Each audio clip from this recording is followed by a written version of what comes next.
Aujourd'hui, nous plongeons dans les méandres fascinants du cerveau humain et découvrons comment la compréhension des neurosciences peut transformer notre manière de manager, de décider et même d'accueillir nos clients. Mon invité est un spécialiste de ces questions, fondateur de la BMO Academy et expert reconnu des sciences cognitives. Il est passé maître dans l'art de vulgariser les mystères du cerveau pour en faire des outils concrets au service des entreprises. Ensemble, nous allons explorer les secrets qui influencent nos décisions inconscientes, découvrir comment optimiser notre leadership grâce à la science et surtout, comment apprendre à mieux utiliser nos capacités mentales au quotidien.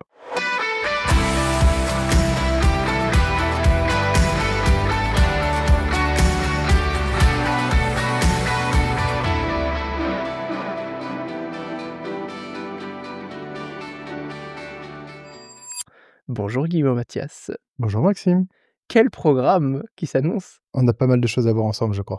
On a pas mal de choses, absolument. Déjà pour dégrossir, c'est quoi les neurosciences? Ou alors, ça, c'est un énorme univers. Je commence pas par la plus facile, hein. Ouais, c'est ça, exactement. C'est bien, c'était une question très précise, très pointue dès le départ. Non, les neurosciences, pour faire simple, c'est les sciences de tout ce qui se passe dans un univers gigantesque contenu entre nos 2 oreilles. Qu'est-ce qui se passe entre nos 2 oreilles? Et moi, personnellement, ce qui m'anime profondément entre nos 2 oreilles, c'est qu'est-ce qui se passe entre le moment où je perçois des informations de mon environnement, comment mon cerveau les traite et déclenche la réponse d'adaptation. Adaptation comportementale, physiologique, émotionnelle, cognitive, pensée, etc. Mais voilà, comment on s'adapte à nos environnements et pourquoi on fait ce qu'on fait. Et Mmh. ça, je trouve ça fascinant.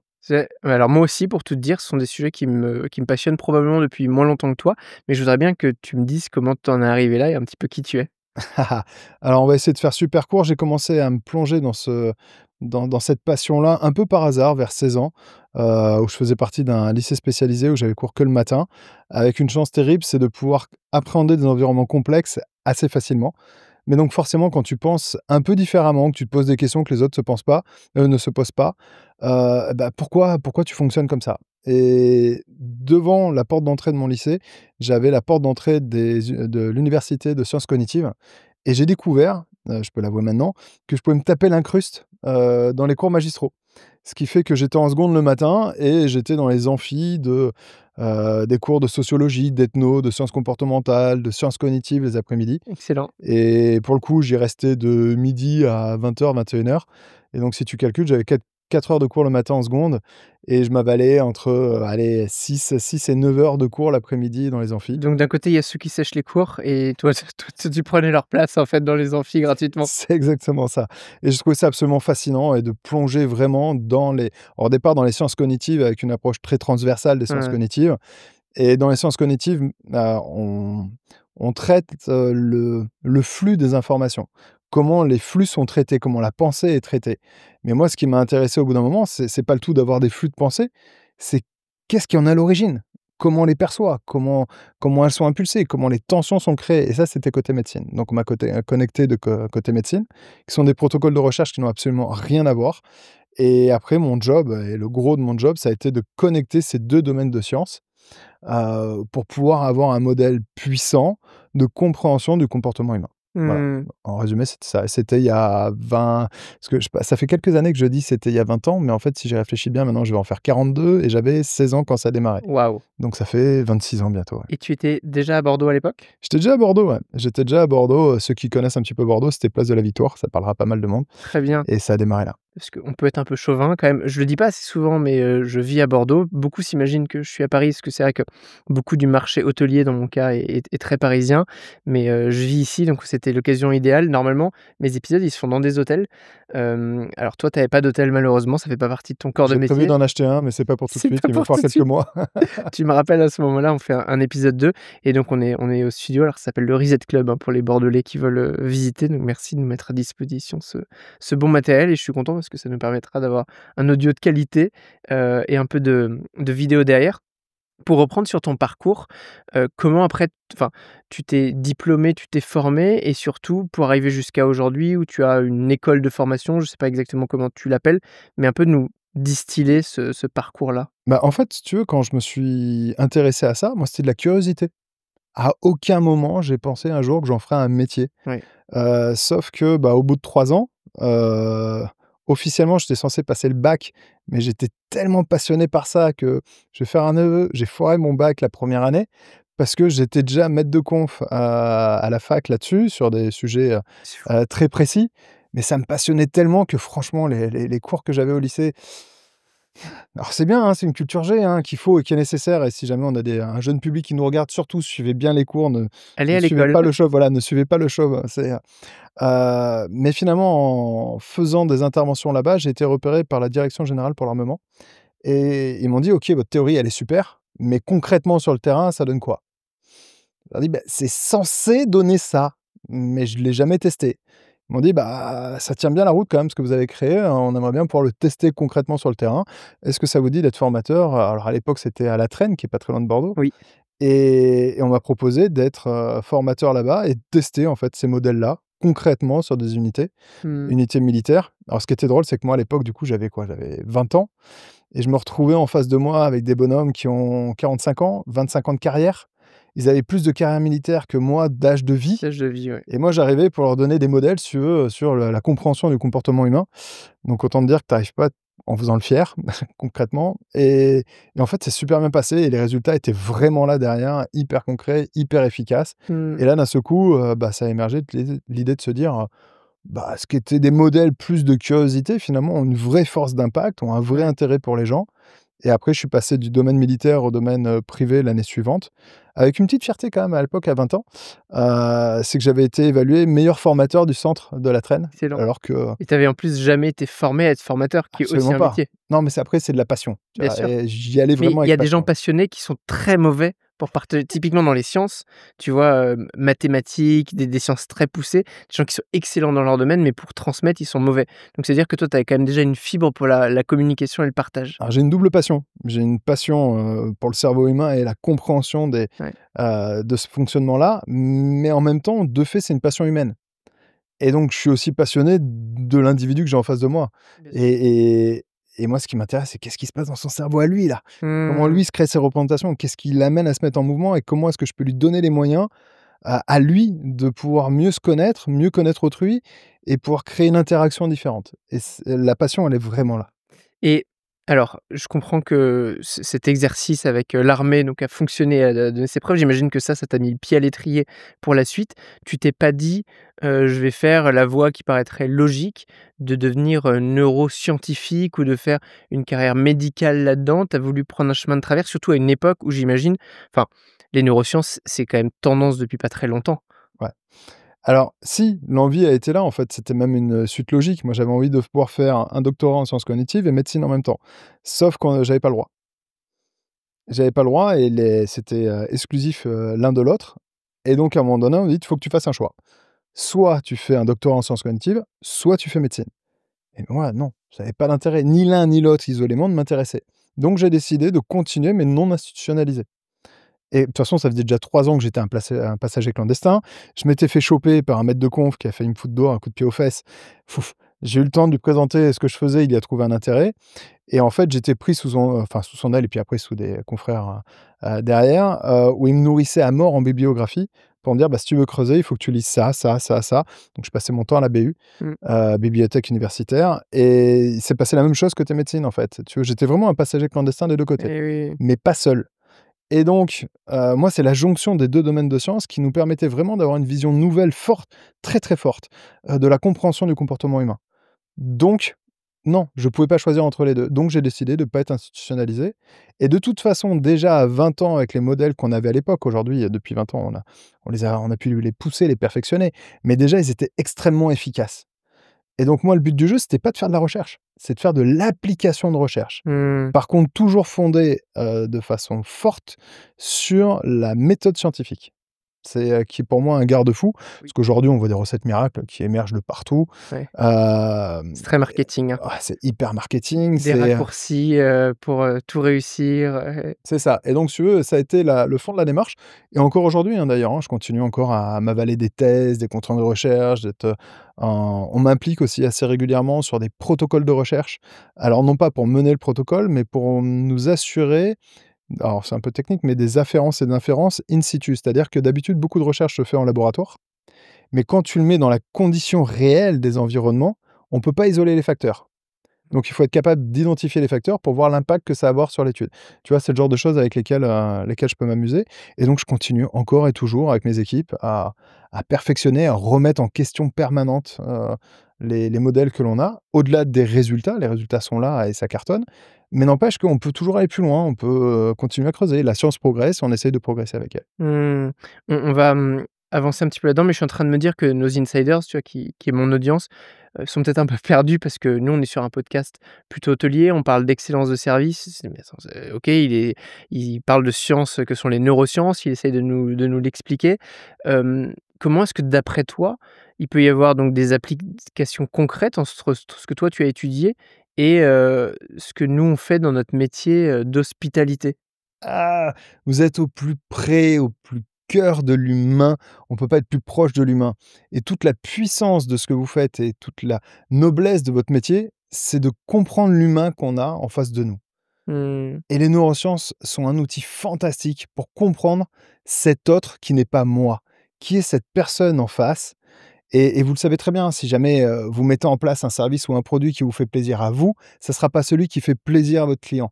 Mais alors du coup, si ça vous fait pas plaisir à vous, comment savoir ce qui fera vraiment plaisir à votre client? Le produit, le service, l'attention, le qui va faire que d'un seul coup, il se sent vraiment reconnu et qui va vraiment créer une expérience, exceptionnelle. Et les neurosciences ont des insights, mais alors de partout, pour pouvoir nous permettre de comprendre qui est cet autre qui n'est pas nous. Waouh! Alors, par exemple, moi, quand j'ai, lu un petit peu tes travaux, il faut savoir que je m'intéressais depuis assez longtemps à ce que tu faisais. C'est pas que parce que tu es bordelais que je t'ai invité. Ouais, mais ça en fait partie. Et d'ailleurs pour l'anecdote et comme ça on fait des liens avec d'autres épisodes, Adrien Maltese de Jana Concierge que j'ai eu ici m'a parlé de toi en fait au moment où on a commencé à enregistrer ensemble. Il commençait, la BMO donc il fait partie de ton académie. Tout à Il fait. faudra que tu nous racontes ça juste après et lui m'a beaucoup poussé, vers tes contenus, j'en ai écouté énormément et moi à ce moment-là j'étais justement en train de me former, enfin me former, faire ma culture en tout cas des neurosciences, je peux pas encore dire que je sois formé. Je me suis dit: «Waouh, c'est génial et il y a des ponts à faire donc merci de venir, créer la passerelle entre nos 2 mondes». Bah, avec grand plaisir et merci Adrien au passage. On l'embrasse. On l'embrasse. Dans un de tes contenus, tu affirmais que, je crois c'est 99,74, je m'étais noté, de nos décisions sont prises inconsciemment. Alors au-delà du fait que pour moi c'est très indigeste, j'ai du mal à le concevoir, tu peux l'expliquer, tu peux expliquer ce phénomène-là? Quand on commence vraiment à s'attaquer au domaine des neurosciences et des sciences cognitives, il y a pas mal de choses qui grattent, Mmh. qui nous dérangent et ça, c'est une donnée qui est absolument fondamentale. En fait, il faut savoir qu'on perçoit à peu près 11 millions d'unités d'information par nos sens qui viennent de l'environnement chaque seconde. Ouais. Donc chaque seconde, tu perçois 11 millions. Mais ton cerveau, il ne peut pas se construire une réalité de l'environnement avec 11 millions. C'est énorme, en fait, comme chiffre. Et donc, ce qu'il va faire, c'est qu'il va traiter les 11 millions d'unités d'infos. Sur les 11 millions, il va en récupérer 2000. Et à partir de ces 2000, il va construire une réalité, une représentation de ce qui est à l'extérieur. Et le mot représentation a vraiment un sens puissant quand on s'arrête dessus. Pourquoi? Parce que en fait, quand tu perçois des informations, ce sont des stimulations de tes sens qui envoient des impulsions électriques à ton cerveau. Et ton cerveau ne reçoit que des impulsions électriques. C'est-à-dire que notre connexion à l'extérieur, ce ne sont que des impulsions électriques. Ça peut être du morse, du 0 et du 1 comme dans Matrix. J'ai adoré Matrix quand il est sorti. Oui. Heu et il ne reçoit que ça. Mais sauf qu'on ne peut rien faire de ça. On ne peut pas s'adapter à des Ouais. impulsions. Donc ton cerveau, ces impulsions électriques, il va les traduire. Et en fonction de ce qu'il a traduit, il va garder que ce qui est le plus pertinent. Et donc sur 11 millions, il en garde 2000. Et avec ces 2000, c'est la traduction de ces impulsions électriques qui porte à ta conscience. Donc ça t'amène à te construire une réalité, une traduction du monde, une représentation. Une représentation, donc comme je disais, l'importance du mot, c'est une représentation, c'est quelque chose qui est représenté à nouveau. Présenter Représenter de nouveau, représentation. OK. exactement, présenter à nouveau dans ta tête ce qui est à l'extérieur. Donc déjà, on se crée une réalité qui est propre à nous. Mais en plus là-dedans, on est en permanence en train de chercher des stratégies d'adaptation à cette représentation qu'on a dans notre crâne et on s'adapte à ce qui existe dans notre tête Et ces stratégies d'adaptation, on est des organismes vivants, donc on doit en permanence s'adapter aux évolutions de nos environnements. Mais je ne parle pas d'évolution climatique ou non, le simple fait, j'en sais rien, imagine le micro, pouf, il tombe d'un coup, là, hop là, je vais devoir m'adapter et le remettre en place Mmh. instantanément. Donc on s'adapte en permanence aux moindres variations. Et on fait ça à peu près 35 000 fois par jour. Alors qu'est-ce que c'est qu'une décision? C'est une stratégie d'adaptation. Donc 35 000 fois par jour, on va être confronté à des situations qui nous obligent à nous adapter. Oui. On ne peut pas toutes les porter à notre conscience, c'est impossible. Mmh. On ne prend pas, on n'a pas heureusement d'ailleurs, on n'a pas l'impression de prendre 35 000 décisions en moyenne par Très jour. fatigué, hein? On sera épuisé, c'est l'enfer sur terre. Et donc, en réalité, 99,74 de ces stratégies d'adaptation sont directement prises par notre cerveau. Il lui faut à peu près entre 40 et 230 millisecondes pour décider de ce qu'on va faire. Mais il n'en informe pas notre conscience, il considère que c'est pas prioritaire. Et donc, il nous reste seulement 0,26 de nos décisions qui sont d'abord prises par notre cerveau et qui ensuite sont portées à notre conscience. Et ce n'est qu'au moment où c'est porté à notre conscience qu'on a l'illusion de décider. En réalité, Mmh. notre cerveau avait déjà décidé en amont. C'est excellent. Et c'est fondamental en fait qu'on ait ce filtre décisionnel parce que ça consomme énormément d'énergie. Alors, il y a un groupe de chercheurs, malheureusement, j'ai pas pensé à noter leur nom à ce Mmh. moment-là. Ils se sont amusés à évaluer la taille que devrait faire notre cerveau si on conscientisait la totalité des décisions. Et ils ont évalué qu'il faudrait qu'il fasse 26 fois le volume actuel. Ouais. Enfin, je te laisse imaginer ce qu'on aurait Je au-dessus trouve de que la tête. c'est déjà lourd actuellement. Exactement. Et ça consommerait une énergie de dingue, donc on n'aurait aucune chance de survie. Bien sûr. Donc c'est un filtre.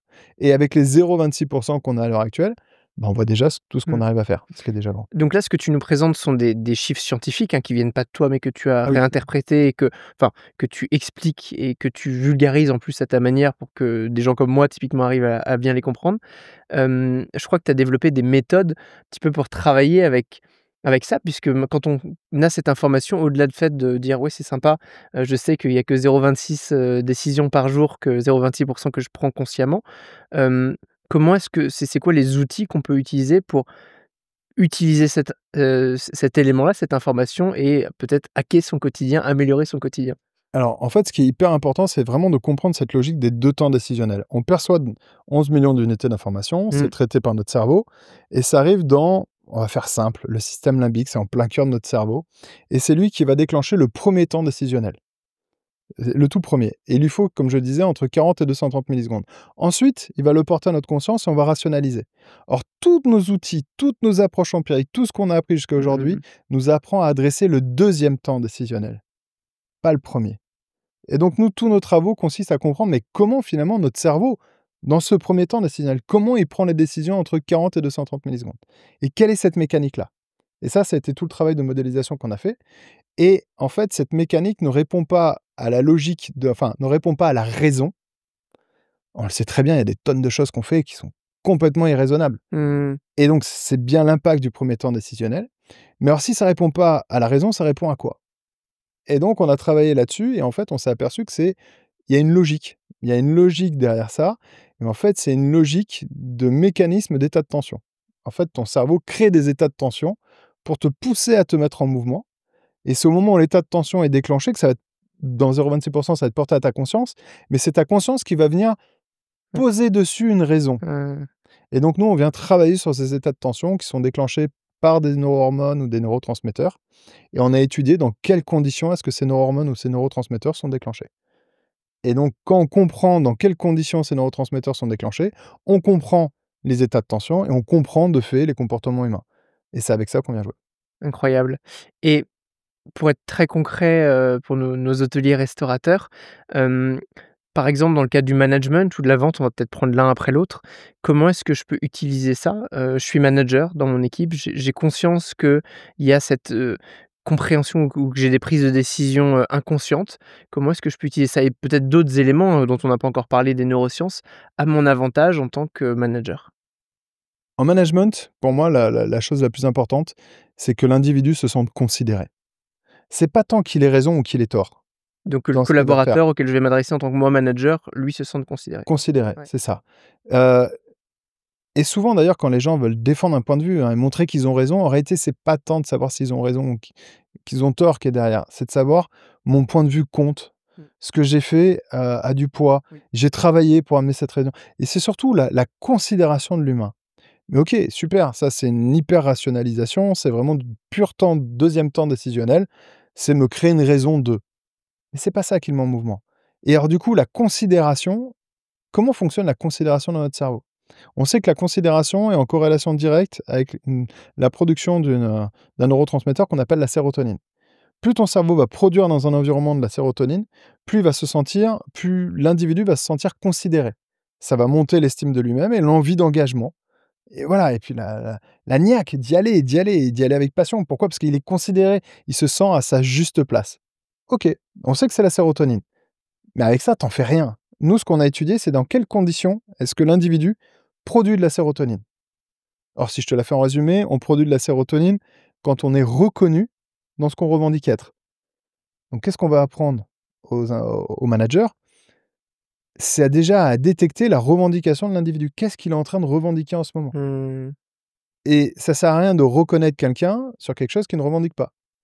Par exemple, j'espère que tu as noté ma crinière de feu, Oui, tout à fait. tu vois? Pour Et ceux qui ne nous voient pas, en effet, tu as voilà, perdu tes cheveux depuis quelques années. j'ai pas de cheveux et et donc forcément ma crinière de feu ne fait pas partie de mes revendications. Et Oui. si tu reconnaissais ma crinière de feu, je te dirais: ouais, il est gentil Maxime, mais voilà». Et je me sens pas reconnu pour le coup. Donc c'est déjà apprendre à identifier ce que revendiquent les individus, mais surtout, à quelle forme de reconnaissance ils sont sensibles. Parce on a identifié une quinzaine de formes de reconnaissance et par exemple, certaines personnes vont être très sensibles à la reconnaissance du résultat du travail, mais d'autres vont détester ça. D'accord. Par contre, ils vont être très sensibles à la reconnaissance de l'effort qu'il a fallu pour arriver à ce Ah oui. résultat-là. Et donc, on va travailler sur l'identification des revendications et sur l'identification des formes de reconnaissance. Mmh. Et pour le coup, le manager va savoir reconnaître ce qui a été revendiqué par son collaborateur, ce qui va amener à son collaborateur à produire de la sérotonine et donc que le collaborateur se sente pleinement reconnu et engagé. Et comment tu fais pour savoir que tel collaborateur fonctionne à tel type de reconnaissance? Alors déjà, on apprend à écouter Mmh. et je parle bien d'écouter, pas entendre. Ouais, c'est marrant, ça revient tout le temps, hein, finalement. C'est cette capacité d'empathie et d'être en écoute active. Ouais, mais souvent ce qui manque, c'est que si tu veux écouter, il faut que la personne te parle. Oui. Si tu veux qu'elle te parle, il faut savoir la questionner. Mmh. Et il y a une certaine façon de poser des questions qui vont amener l'individu à formuler une réponse dont tu peux faire quelque chose. Alors qu'il y a beaucoup d'éléments de langage qui en réalité sont de la rationalisation de l'individu, mais qui ne correspond pas réellement à ce qu'il met en mouvement. Mmh. Donc la première étape, avant toute chose, c'est de savoir questionner Oui. l'interlocuteur, qui va l'amener à se verbaliser d'une certaine manière, Ouais. à apprendre à écouter ce qu'on doit entendre, enfin écouter, dans la phrase, pas entendre justement, mais écouter précisément et qui va nous révéler de fait, à la fois sa revendication et sa forme de reconnaissance. Et arrête-moi si je me trompe, mais il me semble que ce sont les mêmes outils, en tout cas moi j'applique les mêmes méthodes en gestion des réclamations clients. Quand tu traites un client, d'être capable d'écouter pour comprendre ce qu'il a envie de nous dire profondément et ce qu'il ressent et ce ne sont pas forcément les mots qu'il utilise, Non, je mais ne suis pas d'accord avec vous, monsieur. Excusez-moi, ça c'est une pure vue de l'esprit. Nous, on a fait tout ce qu'il fallait, monsieur. ouais. OK? Et tu vois, là, je viens de te couper la parole. Mmh. Imagine, tu fais ça, exactement dans l'exemple que tu donnais. Oui. Tu coupes la parole au bonhomme en disant: «Non, je suis pas d'accord avec vous, monsieur. Ça, c'est une pure vue de l'esprit. Nous, monsieur, on vous a fourni tel produit, on sait que notre produit, il marche». Mmh. Toi, tu es persuadé d'avoir raison à ce moment-là, mais en fait, on s'en fout. Mmh.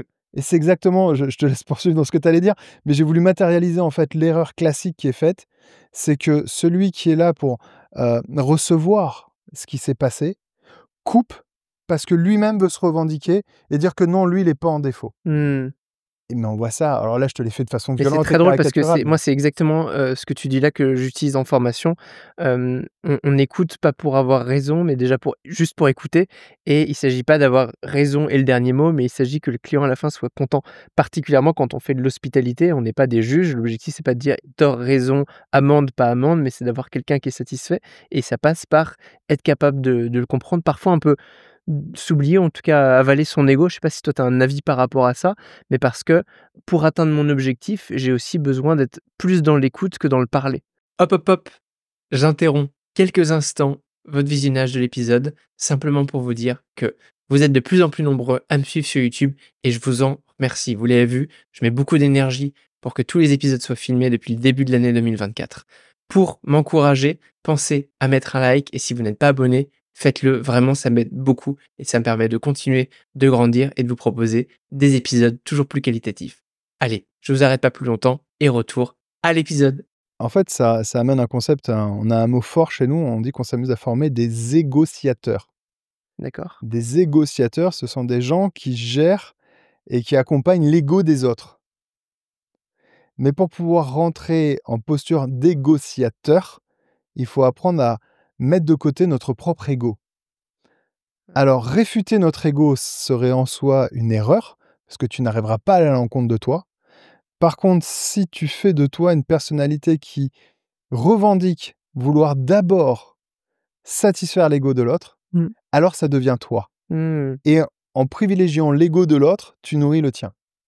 D'ailleurs, là, en négociation, on travaille notamment en collaboration avec Laurent Combalbert, qui est un négociateur de génie, et il s'amuse souvent à dire la négociation, le N-ego, le non-ego.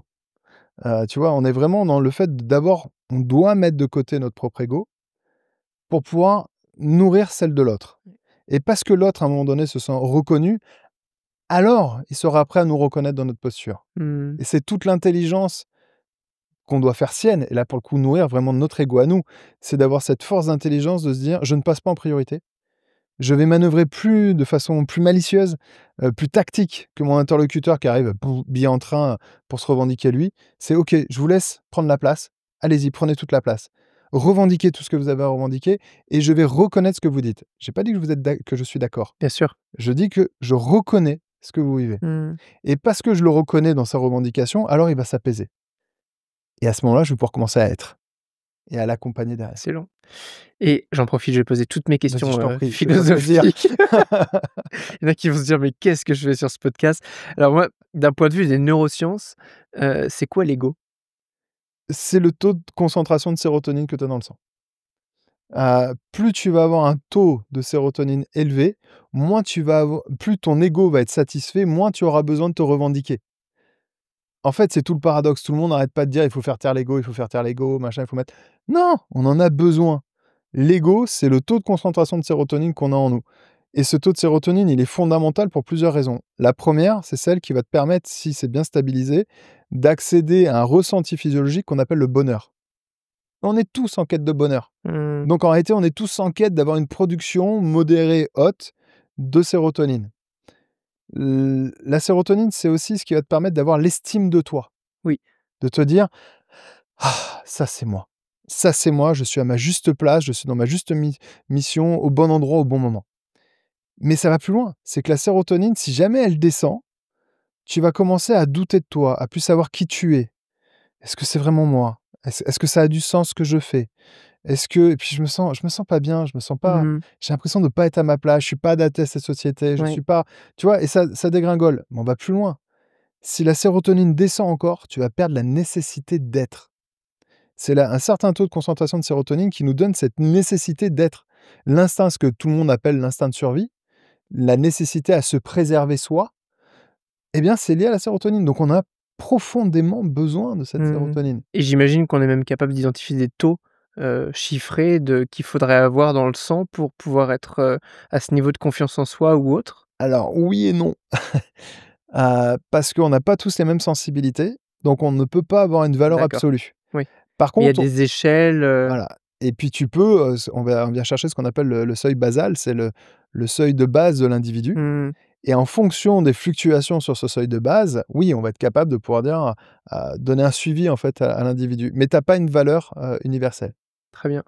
Et donc je reviens à ce que je disais tout à l'heure, enfin la question que je te posais sur comment capter que ton interlocuteur, il a besoin de ci ou de ça. Tu as des types de questions qu'il va falloir poser? Comment est-ce que enfin, tu as une méthodologie qu'un être humain quelconque pourrait appliquer pour bien comprendre? Alors oui, déjà, la 1re question, c'est: est-ce que la personne a besoin de reconnaissance? On le sait de suite si elle est en train de se revendiquer. Oui, bonjour, Guillaume Mathias, expert en neurosciences et sciences cognitives appliquées. Mmh.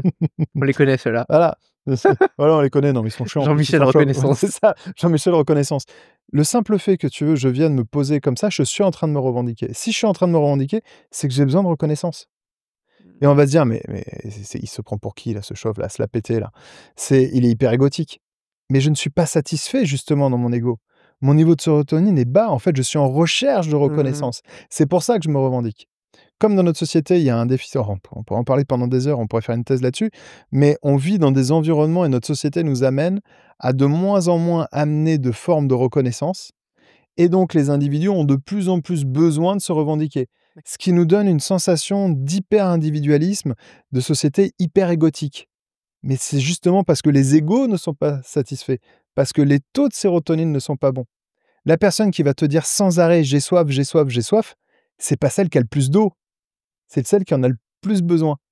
Et ben, dans la reconnaissance, c'est la même chose. La personne qui va avoir tendance à se la péter, à se la raconter, à machin et cetera, c'est celle qui va avoir besoin de Mmh. plus de reconnaissance D'accord. pour réaugmenter ses taux de sérotonine. Donc ça déjà, à savoir quand est-ce qu'on sait quand une personne a besoin de reconnaissance, c'est à la seconde où elle se Ouais. revendique. Ensuite, les formes de reconnaissance, nous, on a développé parce que c'est un exercice quand même de style assez important et on a développé un jeu qui s'appelle le jeu de la sérotonine, JE, c'est un jeu de cartes, avec lesquels on joue sur les 15 formes de reconnaissance et qui a un triple enjeu. La première, c'est que ce jeu te permet de connaître finalement tes propres sensibilités, de formes de reconnaissance. Peut-être que si je te félicite pour ton travail, tu vas dire: «OK, il est gentil le chauve, mais il s'attendait à quoi? Tu as vu ma carrière, tu as vu ce que j'ai fait, tu as vu tout ce que j'ai machin?» Et il va me dire: «Mais c'est bien Maxime, tu as bien travaillé!» Il me prend vraiment pour un con le chauve là.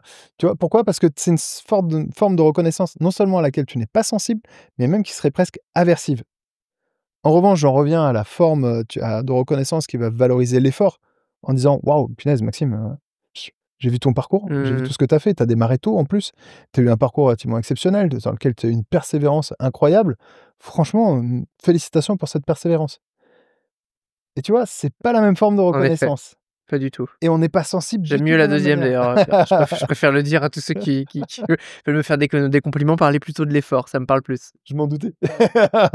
Et donc, si tu vois, on le vit pas du tout de la même manière. Tu vois ce que je veux dire? Et on va être sensible à ces formes de reconnaissance. Et donc, on a créé un jeu de cartes qui est autour de ça, pour connaître déjà soit ses propres formes de Mmh. reconnaissance.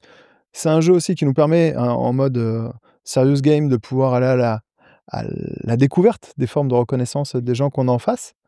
Heu et ça nous permet d'apprendre à travailler cette flexibilité, parce qu'on a tendance à donner la forme de reconnaissance enfin les formes de reconnaissance auxquelles nous on est sensible. Bien sûr.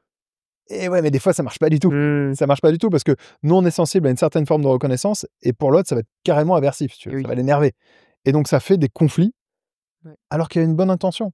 Mmh. Il y a une stat que j'adore, qui a été donnée par Gallup qui dit que, plus de 80 des managers considèrent donner suffisamment de reconnaissance à leurs équipes. Ouais, tu as moins de 17 des équipes qui se sentent suffisamment Ça, reconnues. c'est incroyable. C'est Qui fantastique. s'est dit: «Mais on se comprend pas». Mais d'ailleurs, j'imagine que ce sont les mêmes, protocoles qui fonctionnent dans le couple. Dans le couple où d'un côté, tu en as un qui a l'impression de largement faire assez, de l'autre, et l'autre a pas du tout la même perception et on se comprend pas. Exactement. En fait, ce jeu de la sérotonine, on peut l'utiliser à tous les niveaux. Moi, je l'utilise, dans les équipes, quand il faut faire de la réintégration d'équipe, lorsqu'il faut recréer de l'engagement ou lorsque tu as, par exemple, un rachat de boîte, lorsqu'il va falloir pousser une expérience client de façon très, très forte, donc dans les sphères, hein, professionnelles, mais je m'en sers aussi dans la vie de couple Oui, et je m'en sers aussi avec mes filles. J'ai 2 filles qui ont 6 ans, 9 ans et excellent. j'adore jouer avec elles là-dessus. Donc Tu veux on tu veux parle de dire que je vais l'humain, quoi. pouvoir régler tous les problèmes de couple grâce à cet épisode qu'on est en train de faire ensemble? Si tu es bon, oui. Comprendre, c'est une chose, être capable d'appliquer, dans le quotidien, presque inconsciemment, j'imagine que c'est un autre niveau. Exactement, tu as quelqu'un, qui a écrit un super bouquin, qui dit qu'on est 100 responsable de 50 de la relation. Très bien, Tu vas pouvoir faire tes 100 de responsabilité de je 50 vois, de la relation à l'autre. je vois, ouais, Voilà ouais. et c'est déjà bien. On va te dire probablement que utiliser ça en conscience, c'est de la manipulation. Moi, je trouve que Non. Si peu. moi, je trouve que quand on a des outils à disposition, c'est dommage de pas les utiliser. Mais justement, toi, tu arrives à rester, naturel et pas être, un petit peu écrasé par, toutes ces connaissances-là et pas sans arrêt conscientiser, que dans un échange avec quelqu'un, en fait: «Ah là, il fonctionne à la sérotonine, là» et puis on n'a pas parlé d'autres, neurotransmetteurs, mais: «Ah la dopamine, là, il fonctionne à ci, à ça». Tu arrives à garder cette spontanéité-là? Oui, mais enfin, j'y arrive, oui, en fait, parce que ça fait, 26 ans Mmh. et je le fais au quotidien et après tu vois quel est, l'enjeu, en fait, qui est derrière. Est-ce que, l'approche qu'on a développée chez BMO, qui est cette fameuse inéquation décisionnelle, est un modèle de manipulation? Oui, c'est un modèle de manipulation et très certainement pour bosser sur les 4 continents, enfin, je bosse déjà sur 4 sur 5, c'est déjà bien, c'est certainement le modèle le plus abouti de manipulation qu'on connaisse et c'est pas un problème du tout pour nous. Parce que manipuler, c'est mettre en mouvement l'individu. C'est ce qu'on fait tous, tout le temps, à chaque instant, à chaque moment. On passe notre temps, la façon dont on est habillé, coiffé, maquillé, le choix des mots, notre gestuelle. On passe notre temps à vouloir influencer l'autre, à manipuler l'autre, pour pouvoir le mettre en mouvement. Donc on fait ça tout le temps. Et quand on vient nous dire: «Ouais, mais c'est pas éthique», parce que autant te dire qu'on on l'entend en 26 ans, on l'a un D'accord, peu entendu. Heu, ça me mais surprend pas. ouais, ça, je sais pas pourquoi. Mais en quoi c'est pas éthique? C'est-à-dire que quand tu fais les choses inconsciemment, comment tu veux être éthique? Tu le fais tout le temps, mais si tu Mmh. comprends pas ce que tu fais, comment as-tu une chance d'être éthique? Alors que là, pour le coup, tu vas vraiment comprendre en profondeur comment ce que tu es en train de faire, pardon, est en train d'agir sur l'autre. Et là, tu vas pouvoir commencer à réfléchir sur l'éthique de ce que tu fais. Oui. Alors moi, je suis personne pour dire ce qui est éthique ou ce qui l'est pas, sinon je deviendrai un gourou et c'est pas du tout le but. En revanche, j'invite chacun à se demander en permanence quand on veut utiliser ces approches-là, enfin cette approche-là ou ces modèles, c'est est-ce que tu es en train de le faire dans le respect de l'autre et de toi-même? Si ces 2 accords de respect sont bons, vas-y fonce. Mmh. Ce serait dommage de s'en priver. Après, est-ce que je m'en sers tout le temps, à chaque instant, à chaque moment? Non. En fait, tu t'en sers quand tu es bloqué par une situation et que cette situation a un vrai enjeu, qui a une vraie force d'impact derrière, qui doit être justement positif pour l'un et pour l'autre. Alors à ce moment-là, oui, on le reconscientise et puis on rentre dans l'analyse et on va aller débloquer la situation. Mmh, excellent. J'aimerais qu'on prenne d'autres exemples, concrets dans l'hôtellerie-restauration toujours, Mmh mh. cette fois-ci d'un point de vue plus vente. Mmh. Hem, Comment est-ce que les neurosciences vont pouvoir nous aider? Admettons, moi j'ai un client qui arrive à l'hôtel, il passe la porte. À quel moment est-ce que toi, ta grille de lecture va pouvoir, moi, m'aider à améliorer, la relation avec le client et les ventes? Bah, déjà, on va regarder comment il passe la porte. C'est la première chose. Heu, le Parce qu'il y aurait des tonnes, hein, de méthodologies ou de stratégies et ça dépend tellement de l'environnement. Mais le tronc commun, c'est d'entrée de jeu de savoir quand la personne passe la porte, qu'est-ce qu'elle est en train de revendiquer? Oui. Et que j'arrive très vite à savoir à quelle forme de reconnaissance elle va être sensible. Parce qu'en réalité, tu vas vendre, non pas quand tu présentes ton produit ou ton service ou ce que tu vas amener à l'individu, tu es en train de vendre quand tu es en train de la reconnaître, dans qui elle est et qui elle a envie d'être. Et donc ça se passe, c'est presque au moment où la personne passe la porte et que tu vas créer le premier contact visuel, le 1er geste, la première attitude, que la vente est en train de se faire. Absolument pas quand tu es en train d'argumenter pourquoi ton produit est vachement bien. Imagine, tu as un client, il passe la porte, tu l'as repéré du coin de l'œil, il a vu que tu l'as repéré, mais tu es en train de le snobber. Tu vas pouvoir essayer de lui vendre tout ce que tu veux derrière. Mmh. Ouais. Tu vas sortir les rames pour pouvoir y arriver. Alors que si, dès que la personne, elle passe la porte, tu l'as repéré du coin de l'œil, elle a repéré que tu l'as repéré et que tu as cessé instantanément tout ce que tu es en train de faire, que tu arrives calmement, pas un billet en tête, pas en fonçant, mais tu arrives tranquillement avec un grand smile et un vrai geste d'accueil. Et alors là, en fonction des cultures, contact physique, pas contact physique, Bien sûr. distance, enfin là, il y a plein de choses à prendre en considération, mais que tu montres à la personne qu'elle a passé cette porte et qu'à la seconde où elle passe la porte, à travers tes yeux, elle est en train d'être et de devenir qui elle a envie d'être dans cet hôtel-là. Ouais. Ta vente, elle est faite à Mmh. 80. C'est très drôle parce que tu mets les mots avec ton jargon à toi sur des choses que moi j'explique en formation, que j'ai d'abord faites assez naturellement, dans ma carrière et ensuite moi j'ai essayé justement de le modéliser en formation. Moi j'appelle ça donc la première impression. Je travaille sur cette fameuse première seconde, le premier geste, le premier mot, le fait d'avoir ce non verbal qui vient souligner, l'attention qu'on porte au client et c'est excellent que toi tu le soulignes d'un point de vue neurosciences, de l'impact que ça peut faire de l'autre côté pour le client et je suis d'accord avec toi. Hem La vente, elle se fait à ce moment-là et une fois qu'on a fait une première impression, particulièrement si elle est mauvaise, c'est très compliqué de décoller l'étiquette que le client vient de nous coller dessus. Exactement, exactement et c'est ça après derrière, si jamais il y a eu un loupé pour une raison X ou Y, c'est parce qu'on est capable de rentrer dans une analyse très fine et d'aller chercher vraiment les sensibilités très fortes qui vont faire qu'on va réussir à justement, comme tu l'as dit, décoller cette étiquette. Mmh. On va être un solvant de l'étiquette mal Oui. collée, mais le solvant, il faut qu'il agisse fort et c'est parce qu'on a une analyse très profonde. Tu as dit un truc qui est que je trouve, super intéressant sur le fait qu'on met des mots sur des choses, que tu as vécues, Mmh. que tu as acquises par ton expérience, ta connaissance de terrain, hem et en fait, c'est exactement ce qu'on fait. Heu, Chez BMO, on n'a jamais revendiqué réinventer l'humain. L'humain, c'est des millions et des millions d'années d'expérience, en fait, et l'humain a développé ces stratégies-là et on s'amuse souvent, nous, à faire le parallèle avec le feu. Le feu a été inventé il y a, je sais plus combien, tiens, j'ai un doute d'ailleurs, 400 000 ans ou un truc comme ça? Tiens, j'ai un doute, tiens, sur le chiffre. Ouais. Enfin, en tout cas, il y a Je des, peux pas t'aiguiller, je dizaines ou centaines de milliers d'années. Tiens, j'ai un gros doute là-dessus. mmh. Mais des dizaines, des centaines de milliers d'années. Mais le principe de combustion n'a été découvert qu'en 1775 par Lavoisier et il n'a pas réinventé le feu. Le feu, ça faisait déjà des dizaines ou des centaines de milliers d'années qu'il existait, mais on ne comprenait pas exactement ce que c'était le feu. Ouais. On pouvait dire: «Quand j'y mets la main, ça brûle. Quand j'y mets des aliments, ça cuit. Quand je mets des métaux lourds, bah, ils fondent. Quand dans le noir, ça éclaire, ça produit de la chaleur» et voilà, on avait fait à peu près le tour de ce qu'on était capable d'expliquer, du feu. Mmh. Mais quand Lavoisier, lui, est arrivé, chimiste français, et a pu expliquer le principe de combustion du feu, il n'a pas réinventé le feu, mais il a pu expliquer comment il marche. Et à partir du moment où on a compris le principe de combustion, bah, regarde tout ce qu'on a été capable de faire en 200 ans. Et Ouais. bah, c'est exactement ce qu'on fait. On n'est pas là pour réinventer le comportement humain. On n'est pas là pour, dire aux gens: «Il faut faire complètement différemment». Non, on est là pour expliquer: «Dans ce que vous faites, voilà ce qui se passe» et parce que d'un seul coup, vous comprenez ce qui se passe, vous allez pouvoir aller plus loin Excellent. et ça, c'est important comme notion. Mmh, ouais, c'est très clair. Je pense que tu nous as assez, teasé BMO pour Brain Modus Operandi. Je veux bien que tu l'expliques maintenant. Comment est-ce que tu as créé, alors on n'a pas fait les choses dans l'ordre, mais c'est pas grave. C'est pas grave. La le début arrive à la fin. Comment est-ce que tu as créé cette académie, cette entreprise? Je sais même pas comment vraiment tu l'appelles. Pareil, c'est encore, c'était pas prévu.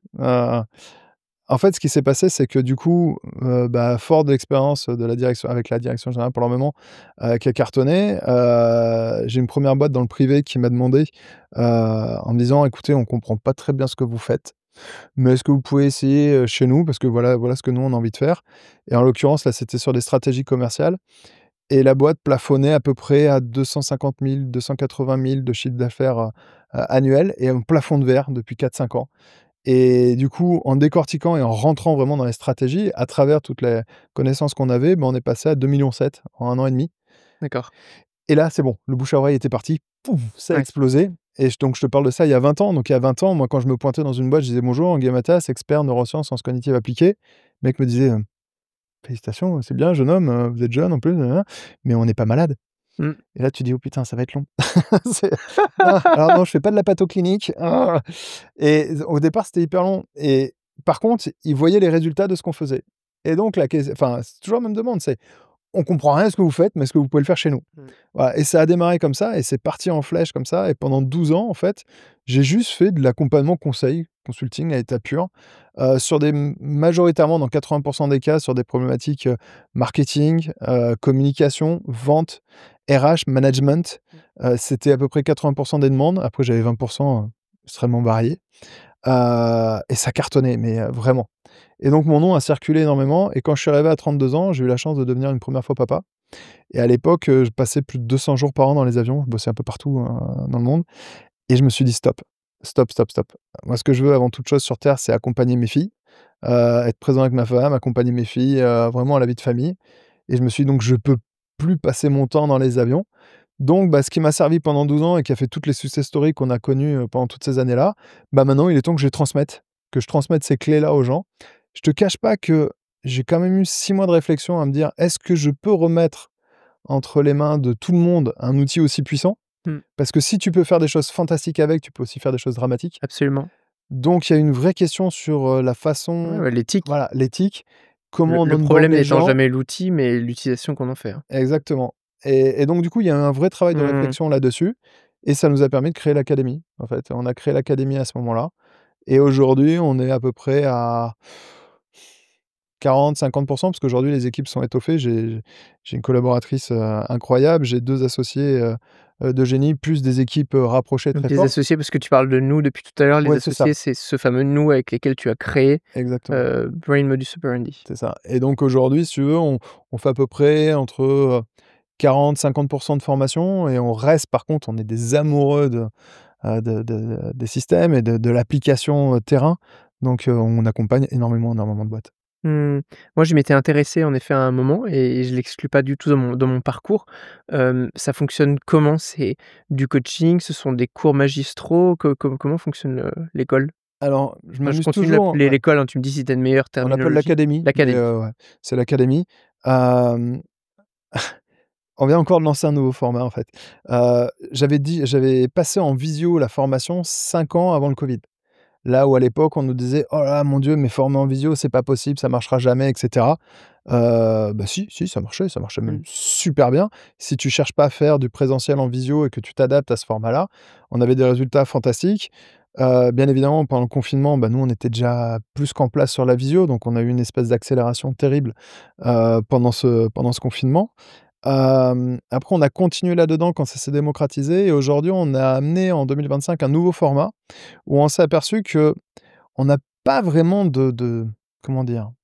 De plus-value, à passer du temps humain à transmettre la connaissance pure. Mmh. Et donc on a maintenant décidé de faire en 2 temps. Les gens font l'acquisition de connaissances en format, entre guillemets, «e-learning», Oui mais avant de rentrer en formation. Ce qui fait qu'en et fait, donc ils asynchrone, apprennent ils le font à leur temps, à leur e rythme? exactement, à leur temps, à leur rythme. Alors on a des plateformes pour répondre à des questions et cetera qui peuvent arriver pendant ce temps-là, mais Le qui prennent le temps et en fait, on crée des groupes tous les 3 mois, où ensuite on va faire la formation pure et dure. Donc c'est 10 sessions de 2 heures en visio, mais on va faire que de la mise en pratique. Ce qui fait que les gens, ils ont à peu près entre, 1 à 3 mois pour Mmh. pouvoir prendre le temps d'acquérir la connaissance tranquillement avec, tout un parcours qui nous permet vraiment de s'assurer de l'acquisition de cette connaissance. Mais au moins quand ils arrivent en formation, ils ont la matière et bien, maintenant qu'on a la matière, on va la travailler ensemble et c'est là que l'expertise, le temps, les années, si tu veux, amènent une vraie valeur ajoutée à l'échange et au lieu de faire 20 heures avec, 3/4 de connaissances, enfin de transmission de connaissances et un quart de mise en pratique, bah, là, on est en full time sur la mise en pratique et bah, je viens de terminer un groupe là, c'était lundi, donc il y a quelques jours. Waouh! C'est génial et c'est incroyable de voir la puissance après 20 heures de mise en pratique ensemble et de partage d'expérience et puis en plus, c'est normal quand ils commencent à mettre en pratique, il y a un peu des erreurs un peu classiques, que tu vois arriver et toi, tu arrives avec, 20 ans, 26 ans d'expérience dessus pour dire: «C'était logique, mais regarde, je te montre» et on se met vraiment avec les gens et on les accompagne vraiment dans cette mise en pratique et D'accord ça te fait des échanges qui sont et fantastiques. c'est toi qui fais encore ces formations? Ouais, j'adore ça. J'adore ça. Alors en fonction on a un tronc commun qui est fondamental, qui est cette fameuse inéquation. C'est ce qui nous permet de comprendre les états de tension du cerveau humain et après on a un parcours de formation. Pour nous, il y a observer, explorer, transformer. Donc l'observer, c'est reste moi qui l'anime et qui reste présent dans cette transmission-là et j'adore ça, Mmh. clairement. Je l'ai fait on a estimé, je l'ai fait plus de 700 fois, et pourtant je me Incroyable. régale toujours autant. Heu et après mes associés, eux, sont vraiment des domaines d'expertise très, très forts qui sont pareils, ils sont le fruit de 20-25 ans d'expérience dans leur domaine Mmh. et ils prennent un peu la main, voire totalement la main dans certains domaines qui sont des mises en application ultra concrètes dans des domaines spécialisés. Waouh. Ah, c'est hyper intéressant ça, en tout cas, ça donne envie. Ceux qui veulent, s'inscrire ou se cultiver là-dessus, comment est-ce qu'on peut retrouver ces contenus? Alors le plus simple du plus simple, c'est de me retrouver sur LinkedIn. C'est là que moi je communique énormément. Alors j'ai un petit profil Insta qui sert un peu plus de transmission des backstage, on va dire, qui est connecté à Facebook et qui se met en Oui, synchronisation. Mais là où je communique le plus, c'est sur LinkedIn. sur LinkedIn. Ouais, Très bien. vraiment sur LinkedIn, hein. Toutes les références seront évidemment dans le podcast. Sinon, on a aussi la liste privée des cérébraux curieux, ça c'est pour ceux qui veulent en voir un peu plus. La liste privée des cérébrros curieux, c'est, une liste dans laquelle, les participants reçoivent, sous forme de mail, des Mmh. tonnes de tips. Ouais, De tips, de questions, de trucs qui grattent. c'est une newsletter que je reçois toutes les semaines, je crois, non, c'est ça? Ouais, c'est ça, c'est animé par un de mes associés qui est Jeff Barcelo et ça gratte et j'aime bien. Ça te file plein de tips, enfin Mmh, tu te connais oui. la newsletter, hein, pour le coup et ça c'est pareil, c'est quelque chose qui vient te chercher un peu. Ah, excellent. Quand on discutait tout à l'heure avant l'enregistrement, tu m'as dit avoir visionné ma conférence TEDx Ouais. Et alors je crois d'ailleurs toi tu en as fait une aussi, mais c'est pas tant pour parler de TEDx et bon ceux qui voudront aller la regarder iront. Moi ce qui m'intéresse c'est ton prisme de lecture à toi sur cette conférence-là, si tu veux bien me le partager. Bah, en fait, j'ai adoré parce que, hem, déjà ce qui est incroyable, c'est à quel point tu as réussi à transmettre la justesse de votre métier en un format si court. Mmh. Parce que c'est super court, on est sur un format en plus toi, moi j'ai fait 2 TEDx, mais j'étais sur des formats 20 minutes. Toi là, tu étais sur un format 9 minutes ou quelque Ouais, chose comme c'est 8 ça? minutes 30 la vidéo. C'est ça, donc c'est super court et en fait, tu as réussi parfaitement dans ton TEDx à incarner, la subtilité métier des formes de reconnaissance de tes clients. Et avec une intensité que je trouve, rare, vraiment. Et quand j'ai écouté ton TEDx, moi j'ai ce réflexe d'analyse, hein, et je regardais les différentes formes de reconnaissance que tu mettais dans le parcours, des personnes. Entre la reconnaissance par, un moment privilégié, dédié, une qualité d'écoute, une valorisation, du vécu, Mmh. une empathie émotionnelle, l'objet, je repense au coussin brodé, Oui. ou la photo, de mariage au-dessus du lit, Mmh. les dates, le choix des dates, tu Mmh. vois? Tu sais? Et en fait, avec tout ton parcours, tu as su aller chercher plein de formes de reconnaissance différentes, condensées dans une expérience forte. Et ça m'a vraiment marqué, en me disant: «Waouh, c'est extraordinaire» et je sais d'expérience que ces formes-là, sont puissantes et je sais aussi la complexité de l'environnement, pour pouvoir les mettre en œuvre Mmh. puisque comme je te le disais en off, j'ai passé 7 ans à accompagner des très hautes personnalités en étant l'épaule, donc c'est la personne de confiance et moi j'étais dans un déplacement pro où on sait que ça va très vite, on n'a pas 1000 ans, on n'a pas 100 ans de temps d'échange, donc faut être hyper pertinent, hyper rapidement et donc ouais, Mmh. ton TED m'a vraiment Ah bah, marqué. merci beaucoup. On s'est peut-être croisés dans un de ces hôtels d'ailleurs, C'est pas toi en impossible. tant qu'épaule, moi en tant que réceptionniste. Je te propose en toute légèreté mon petit jeu Vas-y. qui s'appelle mots-clés contre bénéfices. Alors il est tout simple, tu vas nous partager un mot-clé de ton choix qui peut être utilisé par nos auditeurs soit sous cette vidéo sur YouTube ou alors sur Apple Podcast ou sur Spotify. En échange de ce mot-clé, ils obtiendront un bénéfice de ton choix. Ah, intéressant. Qu'est-ce que je peux mettre comme mot-clé? Un mot-clé qui serait fort, mais qui nous permet d'être dans la bonne posture de départ. Heu, je propose le mot-clé curiosité. Curiosité? Curiosité, pour moi, la curiosité est une qualité super importante. D'ailleurs, dans la curiosité, moi, il y a un principe de vie que j'ai toujours gardé qui est: «Quand 2 chemins se présentent à toi, prends toujours celui que tu connais pas». Et ça t'oblige à aller te confronter, à découvrir des choses, à aller dans l'inattendu et avec une chose très forte, c'est que comme tu ne sais pas ce que tu vas avoir, tu apprends à intérioriser tes ressources pour te dire: «Je ne dépends pas de ce que Mmh. j'ignore, je sais que j'aurai tout ce qu'il faut en moi pour aller le chercher». Mmh. Donc curiosité, là, c'est une bonne posture de départ. Donc le mot-clé curiosité et tu me disais bénéfice? Oui. Quel bénéfice est-ce qu'on obtient si on écrit le mot, curiosité? Ah, si j'ai des vrais curieux en face, je suis prêt à me dégager une demi heure. Une demi heure d'échange. On se fait une demi heure d'échange en visio Ouais. pour que je puisse découvrir, votre parcours, qui vous êtes, qu'est-ce que vous cherchez, où est-ce que vous avez envie d'aller, que je puisse répondre à toutes les questions que vous pouvez aussi, qu'a pu susciter effectivement cet échange. Mais ouais, en Non, on fera ça avec plaisir. Alors pour ceux qui le font et surtout ceux qui écrivent sous pseudo, bien m'envoyer un print screen du mot-clé, ou directement à Guillaume et qu'après moi je puisse vous mettre en relation et qu'on puisse organiser ça. S'il y en a plusieurs, et que tu n'arrives pas à le gérer, je comprends aussi que ton temps est précieux. Ce que je te propose auquel cas, c'est peut-être de faire, un rendez-vous commun avec plusieurs personnes en fonction du nombre de curieux qu'on aura suite à ce mot-clé-là. avec plaisir, avec grand, grand, grand plaisir. Alors voilà, par contre, pas en promesse de pouvoir répondre dans les 2 heures, Oui. et puis en fonction du nombre que vous êtes, j'ai un planning qui est un chouïa tendu, voire très tendu, mais on va se débrouiller en tout cas. Par contre, avec grand, grand plaisir, si vous êtes vraiment curieux, j'aurais vraiment plaisir à échanger avec vous. Ah génial. Tu auras des curieux, des insiders curieux, je te le garantis. Je te propose de passer à mes questions signatures, toujours les mêmes sur ce podcast. Le premier, c'est un voyage enfin la première question, c'est un voyage dans le temps. Si tu pouvais, voyager un moment de ta vie, de ta carrière, quand tu le souhaiterais, où est-ce que tu irais et qu'est-ce que tu changerais? Alors, je reviendrai au gamin que j'étais à 19 ans. Sur la première conf que j'ai faite, justement sur les neurosciences et les sciences cognitives, heu, où clairement j'avais en face de moi, que des professeurs émérites, que des, pas des académiciens, les académiciens, ça arrivait plus tard, mais en tout cas que des grosses, grosses figures d'autorité et qui m'ont regardé, de très haut, moi du haut de mes 19 ans, Mmh. et ça m'a mis une pression de dingue, mais vraiment de dingue, et en fait, je changerais rien. J'irais juste voir le moi de 19 ans pour dire: «Fonce, Mmh. fonce, vas-y, ça transforme la vie de milliers de gens aujourd'hui. T'inquiète, il y a des passages un peu difficiles, mais vas-y fonce, ça a du sens». Donc, j'irai pas pour le changer, j'irai pour, conforter, le Excellent. gamin que j'étais à 19 ans. Ouais. Ouais, très bien. Hyper intéressant. Tu as une, recommandation de lecture? Une seule, hein, pas une bibliothèque. J'ai envie de te dire mon livre? Non, c'est moche, ça serait Oui, de tu as un livre, l'autopromotion. c'est vrai. Non, mais non, Non, mais non, tu as raison, non, cela non, dit. on On le va jouer mettra le dans jeu, les on va jouer le jeu, au sens large. Est-ce que j'ai un livre à recommander en particulier? Heu, J'en ai trop en fait. J'en ai c'est pour plein ça que je qui me te viennent en propose d'en mettre tête. un. Ouais, c'est ça, j'en ai C'est ça des la tonnes et des tonnes difficulté. et des tonnes.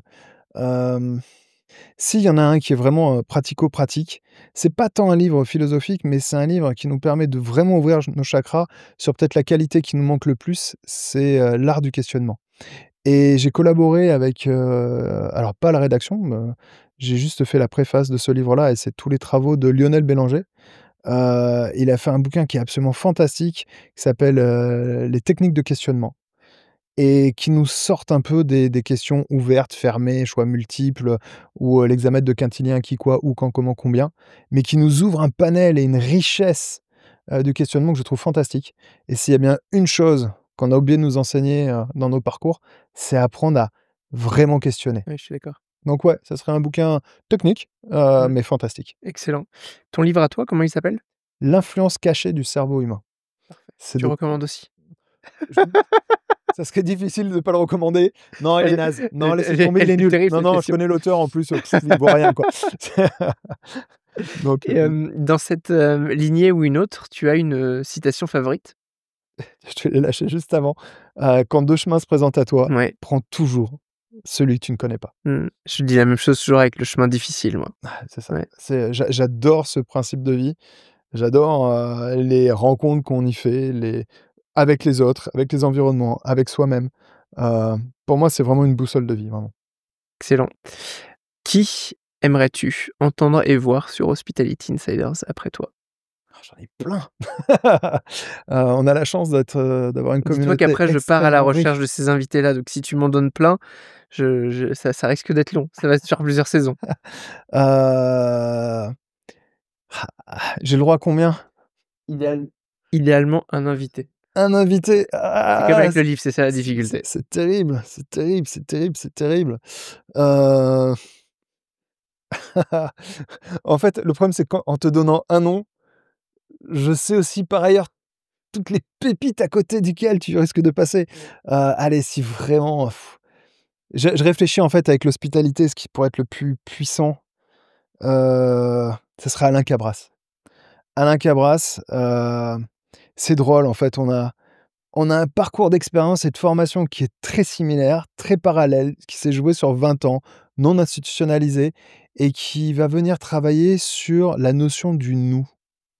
Le C'est même pas le vivre ensemble, c'est vraiment créer cette notion d'identité commune ou de partage ou de lien à l'autre et il va le faire, au sein d'une entreprise, d'un groupe, d'une association, d'une rencontre, dans l'interculturalité aussi, et c'est vraiment le passage du «je suis» Oui. à «nous sommes» et il a un parcours extraordinaire, un message extraordinaire et des outils fantastiques. Donc Mmh. écoute, et Eh bien, tu nous mets en relation et j'irai, à sa recherche pour la suite de cet épisode. Merci pour cette bonne recommandation et en plus ça sort, des sentiers battus, de l'hôtellerie-restauration, plus traditionnelle et en off, je t'en donne, et en off, tu me je fais une t'en donne liste. une liste, On fait ça.